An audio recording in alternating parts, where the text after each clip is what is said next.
तो हम इस चीज़ को स्विच बोर्ड में इंसर्ट करने वाले हैं, तो इसके लिए हमको स्विच बोर्ड को ओपन करना पड़ेगा। बट उससे पहले आपके घर में जो भी पावर सप्लाई आती है like ELCB, MCB, RCB, RCCB, उसको आपको स्विच ऑफ कर देना ताकि आप इजीली वायरिंग कर सको इस स्विच बोर्ड के अंदर और माइक्रो कंट्रोलर और रिले मॉड्यूल को भी इजीली इंसर्ट कर सको।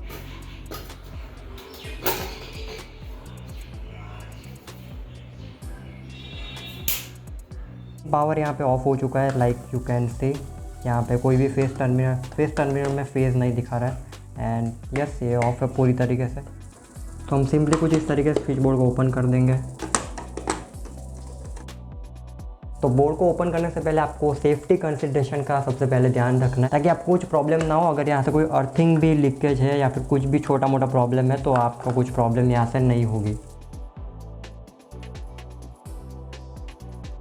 तो सबसे पहली चीज़ आपको करनी है स्विच बोर्ड ओपन करने के बाद वो है कि एक बार और लाइन को टेस्ट कर देना है फॉर योर सेफ्टी।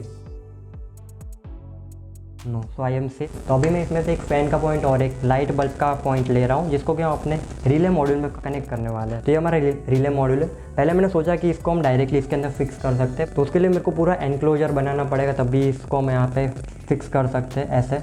बट अभी के लिए हम यहाँ पे 2 वे साइड की टेप लगा रहे हैं और इसको हम डायरेक्टली यहाँ पे वॉल पे स्टिक कर सकते हैं just like this. For testing purpose आप ये चीज़ कर सकते हो। सबसे पहले मैंने MCB को वापस ऑन किया और फेस टर्मिनल कौन सा है उसको फाइंड आउट किया। तो ये मेरा फेस टर्मिनल है, उसको मैं निकाल दूंगा यहाँ से। तो ये हमारा मेन वायर है, मतलब फेस टर्मिनल है और इसी को हम स्विच करवाने वाले इस रिले मॉड्यूल के अंदर। वो भी 2 रिले मॉड्यूल को यूज़ करने वाले, क्योंकि हम एक पॉइंट पे फ़ैन को यूज़ करने वाले और एक पॉइंट पे हम यूज़ करने वाले एक नॉर्मल LED बल्ब। ये 2 चीज़ को हम कंट्रोल करने वाले। बाकी आप चाहो तो यहाँ पे 4 चीज़ें कनेक्ट कर सकते हो। यहाँ जो स्विच पे कनेक्ट था उसको मैंने निकाल दिया। ये हमारा फ़ैन का हो गया, ये हमारा फेज़ है और ये हमारा 2 वे स्विच है और ये नॉर्मल LED बल्ब है, तो हम इसको यूज़ करने वाले हैं। तो इसका वायर ये रहा, तो मैं इसको अभी निकालने वाला हूँ। तो ये हमारा फ़ैन पॉइंट वायर है, ये हमारा लाइट का वायर है और ये हमारा फेज़ वायर है। अभी हम इसको कनेक्शन करेंगे अपने रिले मॉड्यूल के साथ। तो इस वायर को हम यूज़ करने वाले हैं रिले मॉड्यूल से अपने फ़ैन के पॉइंट तक कनेक्शन के लिए। अभी आप सोच रहे होंगे कि मैंने क्यों इस तरह के वायर का यूज़ किया। तो मतलब ये क्योंकि ये 1.5 mm का वायर है और ये सिर्फ 1 mm का वायर है। ये मैंने इसलिए किया टेम्पररी, क्योंकि 1.5 mm का वायर यहाँ पे अच्छे तरीके से फिक्स नहीं हो पा रहा था, इसलिए मैंने यहाँ से 1 mm का वायर को यहाँ से कनेक्ट किया और वहाँ से मैंने इसको प्रॉपरली 1.5 mm के साथ ज्वाइंट किया, जो कि हमारे फ़ैन पॉइंट के साथ कनेक्ट करें, क्योंकि फ़ैन में हाई वोल्टेज होता है, इसलिए हम यहाँ पे 1.5 mm का वायर को यूज़ करना चाहिए। सेम चीज़ हम अपने लाइट बल्ब के साथ भी करेंगे और सेम चीज़ हम फेज़ वाले वायर के साथ भी करने वाले हैं।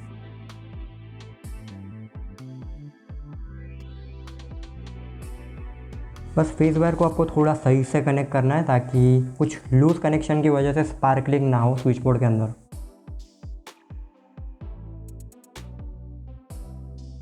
तो ये हमारा फ़ैन का वायर, ये हमारा लाइट का वायर और ये हमारा फेस टर्मिनल, जो कि हम अपने पावर सप्लाई एक फेस को हम अपने फ़ैन वाले पॉइंट में डालेंगे और दूसरे फेस को हम अपने लाइट वाले पॉइंट में डालेंगे।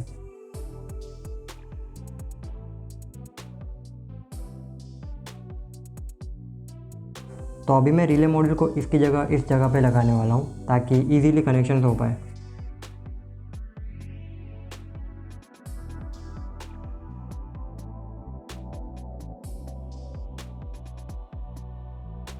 तो कनेक्शन हमारे कंप्लीट हो चुके हैं एंड यहाँ पे 2 प्रॉब्लम्स हैं। मतलब पहली चीज़ है कि अच्छा सा दिख नहीं रहा, मतलब एनक्लोजर अच्छा नहीं है, और दूसरी चीज़ है कि इसमें पावर सप्लाई हमको एक्सटर्नल देना पड़ रहा है, मतलब एक पावर बैंक से या फिर 5 वोल्ट की बैटरी यहाँ पे कनेक्ट करनी पड़ेगी, तभी ये रिले मॉड्यूल स्विच कर पाएगा। तो इन दोनों चीज़ों के सॉल्यूशन भी मैं आगे देने वाला हूँ, बट एक बार टेस्ट करके देख लेते कि कैसे एक्चुअली में स्विच बोर्ड वर्क कर रहा है।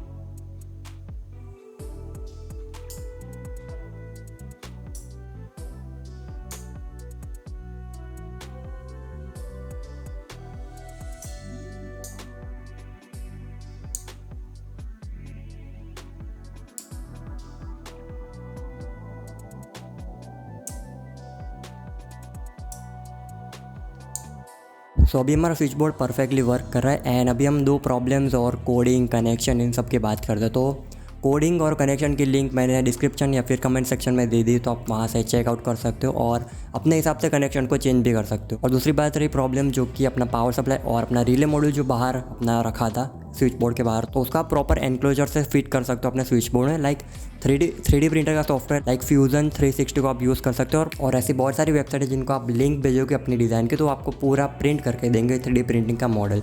और नेक्स्ट हमारी प्रॉब्लम थी पावर सप्लाई। तो एक मॉड्यूल आता है जिसमें आप 240 वोल्ट का अगर AC इनपुट दोगे तो आपको 5 वोल्ट का DC आउटपुट मिलेगा, जिसको आप अपने रिले मॉड्यूल या फिर माइक्रो कंट्रोलर को इंसर्ट करने के लिए यूज़ कर सकते हो। तो उसका लिंक मैं डिस्क्रिप्शन में दे दूंगा। और इतना छोटा सा आता है तो इसको आप अपने स्विच बोर्ड के अंदर डायरेक्ट फिक्स कर सकते हो। और इसको डायरेक्ट AC पावर चाहिए, मतलब 240 वोल्ट AC और आउटपुट मिलेगा आपको 5 वोल्ट। तो इसका सॉल्यूशन भी आपको मिल गया। और अगर ऐसे ही आपको इलेक्ट्रॉनिक्स एंड इलेक्ट्रिकल के वीडियो देखना पसंद है तो आप इस चैनल को सब्सक्राइब कर सकते हो।